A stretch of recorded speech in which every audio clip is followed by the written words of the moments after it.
मार्च में लॉकडाउन की शुरुआत में हम ज़ीरो पीपीई किट्स बनाते थे। टुडे वी आर प्रोड्यूसिंग 4.5 लाख पीपीई किट्स पर डे। ये कैसे पॉसिबल हुआ, आइए समझते हैं। नमस्कार दोस्तों, हर हर महादेव, जय श्री राम। मार्च में जब देश में पीपीई किट्स की स्लाइट शॉर्टेज हुई, तब वामपंथी मीडिया के तो व्यारे न्यारे हो गए थे। इन्हें मेडिकल स्टाफ की कोई चिंता नहीं थी। इनको मौका मिल गया था सरकार की गर्दन मरोड़ने का। आए दिन वीडियोस, पोस्ट, ट्वीट्स वगैरह वगैरह में इस वामपंथ ने पीपीई किट्स का रोना ही किया। सरकार आश्वस्त करती रही कि हाँ, पीपीई किट्स की कमी है पर उनको प्रोक्योर किया जाएगा, पर ये कहाँ मानने वाले थे। जब ये वामपंथ रोना मचान रहे थे, तब 18 मार्च को union textile secretary Ravi Kapoor ji ने joint meeting officials and industry representatives की रखी to discuss protective wares for health professionals. Ministry of health and family welfare ने बताया 7.5 लाख ओवरऑल पीपीई किट्स के साथ 60 लाख N95 मास्क और 1 करोड़ 3 प्लाई मास्क की जरूरत है फ्रंटलाइन वर्कर्स के लिए। पीपीई किट्स की शॉर्टेज थी, पर 2.5 लाख तक पीपीई किट जनवरी में ही इंपोर्ट कर लिया गया था।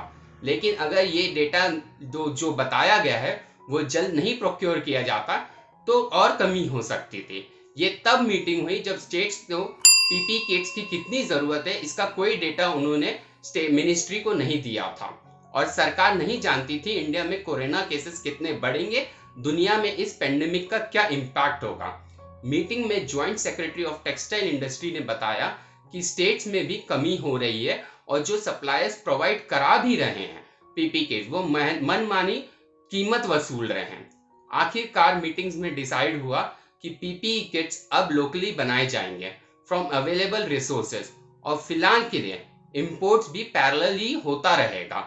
पीपीई किट्स के प्रोडक्शन को प्राथमिकता पर रखा गया और Coimbatore based South India Textile Research Association SITRA PPE kits के सैंपल को टेस्ट कर उन्हें सर्टिफाई करेगी।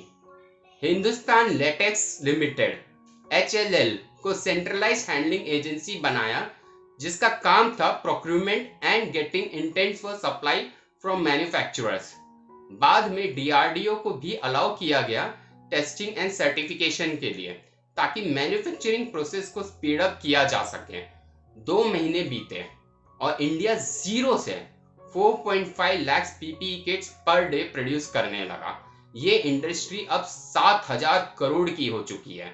कोई इंडस्ट्री आज तक इतिहास में इतनी तेजी से और जल्दी डेवलप नहीं हुई है। इस इंडस्ट्री को कोई इंसेंटिव या सब्सिडी भी सरकार की तरफ से नहीं मिली थी, तब भी ये इस कदर इतनी जल्दी बढ़ती चली गई।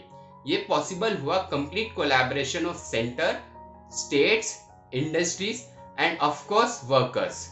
सोचिए, स्क्रैच से 7,000 करोड़ का सेक्टर। आज की डेट में सरकार के पास 16 लाख का बफर स्टॉक है और सरकार ने 2.2 करोड़ का ऑर्डर और प्लेस किया है इंडस्ट्रीज को। देश की टेक्सटाइल्स जायंट जैसे Arvind, JCT mills, the Trident group, Welspun and Shahi exports PPE kits के मैन्युफैक्चरिंग का काम कर रहे हैं। ओवरऑल 1000 कंपनीज को टेक्निकल क्लियरेंस एंड सर्टिफिकेशन दिया गया है टू प्रोड्यूस पीपीई किट्स। इसमें 2 फायदे हुए। एक, लॉकडाउन के वजह से जो ये कंपनीज का काम रुका हुआ था वहां जॉब्स मिलने लगी हैं।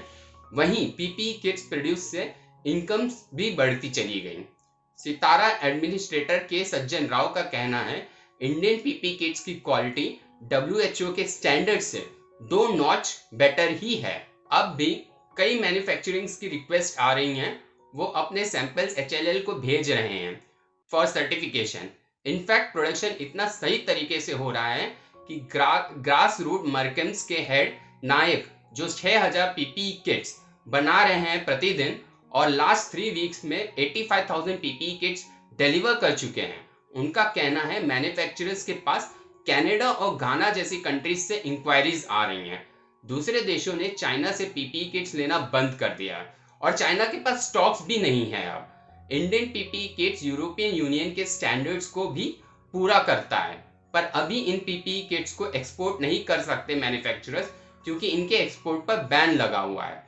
विदेशों से डिमांड है और मैन्युफैक्चरर्स को इंतजार है एक्सपोर्ट बैन हटने का, जो शायद अगले महीने तक या उसके बाद एक दो महीने में हटा दिया जाए। खैर, तब तक इंडिया के पास सरप्लस में पीपीई किट्स होना सिर्फ 2 महीने में बहुत ही खुशी की बात है। सरकार को अब और स्मॉलर इंडस्ट्रीज को प्रोत्साहित करना चाहिए पीपीई किट्स बनाने के लिए। इससे एम्प्लॉयमेंट बढ़ेगा और अगर एक्सपोर्ट पर से बैन हटता है तो रेवेन्यू जनरेशन भी बहुत ही तेजी से होगा। पर एक्सपोर्ट्स तो यूएस और यूरोपियन यूनियन के लिए पीपीई किट्स को कई सारे टेस्ट में से पास भी होना पड़ेगा। ये है कहानी पीपीई किट्स की, from 0 to 4.5 lakhs per day, fastest ever growing industry in India. वामपंथ मीडिया ये स्टोरी नहीं बताएगा, पर वामपंथी ने जिन्होंने पीपीई किट्स का हो हल्ला मचा रखा था, उनके मुंह पर एक करारा थप्पड़ जरूर पड़ा है। इससे एक बात साबित हुई है, हमारी सरकार और हमारे देश के लोगों में पूरा सामर्थ्य है कि हम फिर अपने पैरों पर खड़े होंगे। आज लड़खड़ाए जरूर हैं, हम जीतेंगे जरूर, चाहे इकोनॉमिक फ्रंट हो या कोरोना से लड़ाई हो। मैं आपको हमेशा कहता हूं, बीजेपी को ये सत्ता बहुत मुश्किल से मिली है, तो वो चरमराई अर्थव्यवस्था को यूं ही नहीं छोड़ देगी, रिवाइव करने का पूरा दम लगा देगी। और ये पॉसिबल है क्योंकि कई नए प्रावधान किए जा रहे हैं इकोनॉमी रिवाइव करने के लिए। इससे जो हम सपना देखा है 5 ट्रिलियन का, वो भी एक ना एक दिन जरूर सच होगा और पूरा जरूर होगा। धन्यवाद दोस्तों। जय हिंद, जय भारत।